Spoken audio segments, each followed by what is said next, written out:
So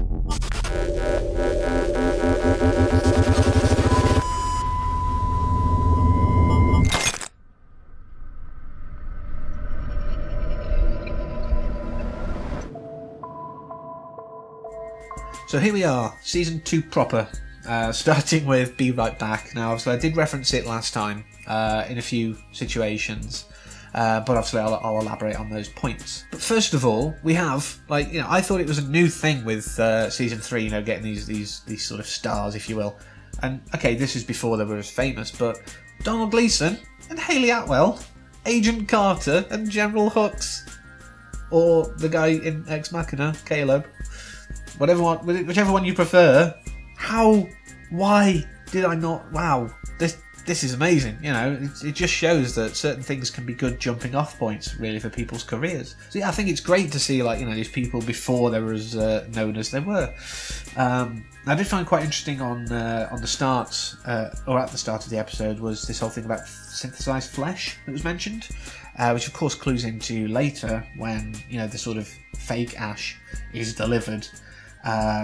Which, you know, it's a good bit of foreshadowing, I think, there, because, you know, when it happens, you're not kind of like, oh god, how, why? You've already been told that synthetic flesh is a thing, so it's less surprising to you. It's good storytelling, sort of setting you up to accept it. Suspension of disbelief.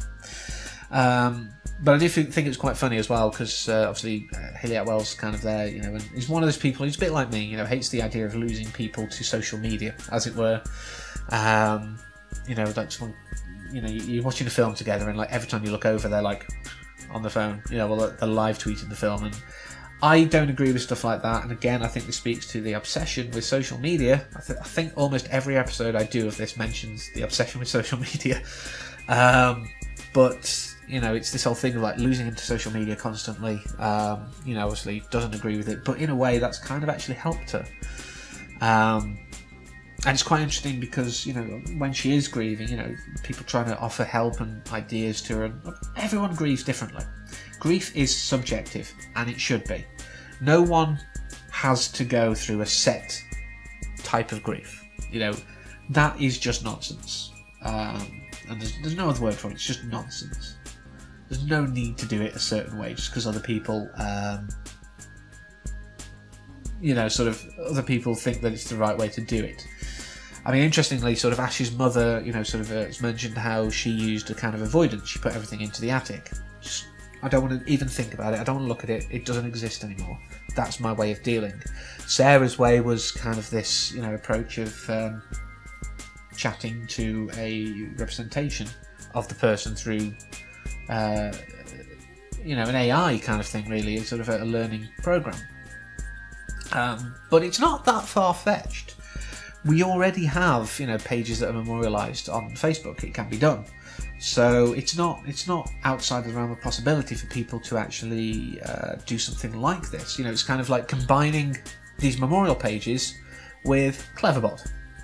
Maybe not Cleverbot, because Cleverbot's really random and very non sequitur kind of way of speaking. But you get the idea. You know, if you combine those two things together, that's kind of what you got.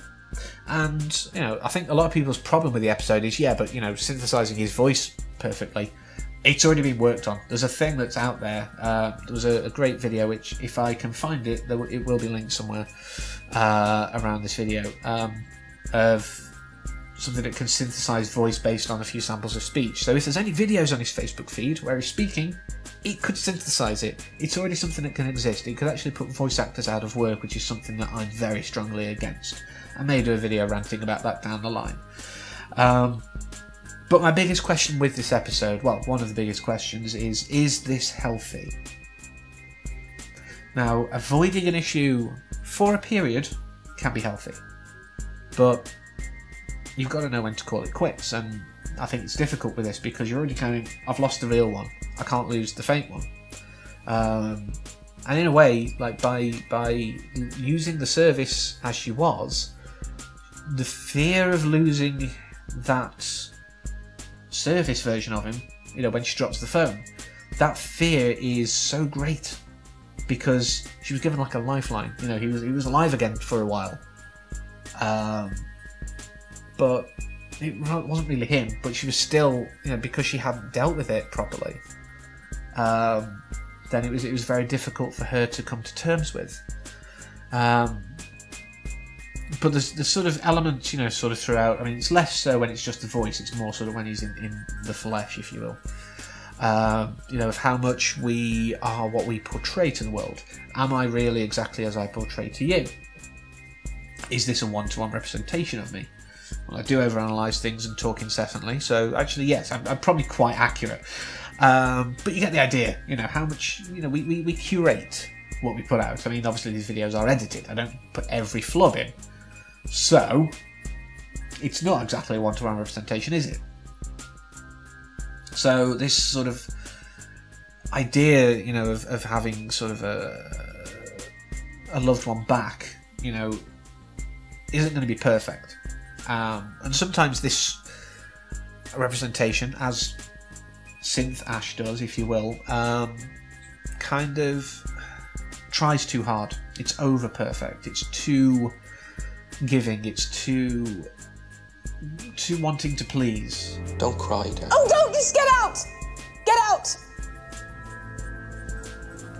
Go on!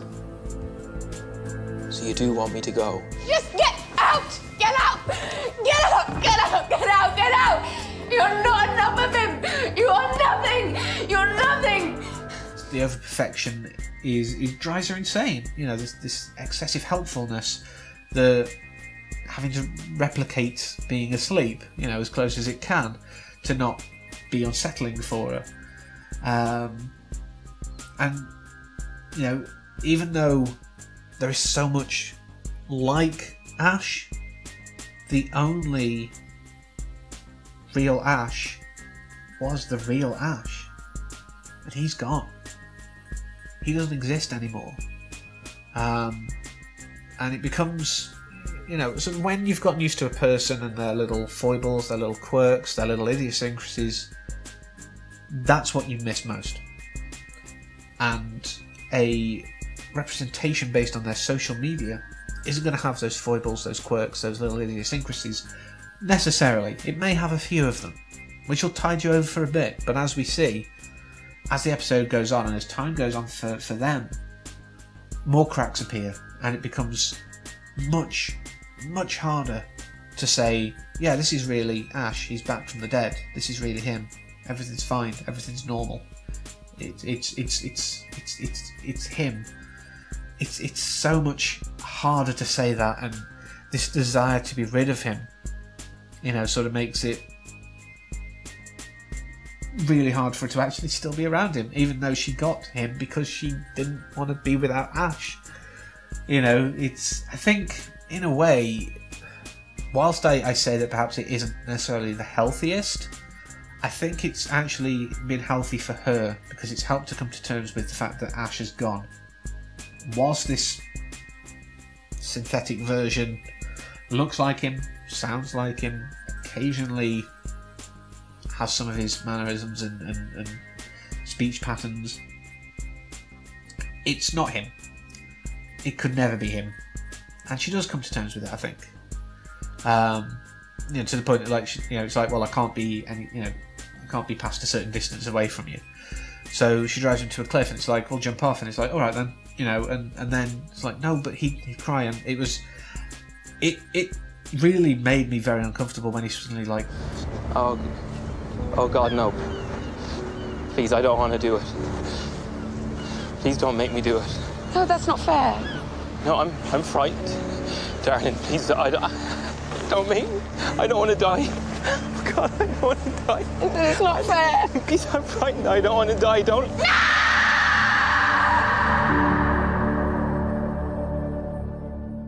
It was worse, if that makes any sense, than if he'd have been like that from the start. It would have been creepy because obviously a robot kind of showing that self-preservation, I say a robot, you know what I mean, showing that self-preservation instinct so strongly would have been a bit weird, but the fact that he could turn it on and off, it was very unsettling. Just really made me uncomfortable. But I do think one of the most telling lines in the entire episode, and it's good that she ends up really saying it is, you aren't you, are you? You know, it's perfect summation of the theme of the episode. It's like, the only you is you.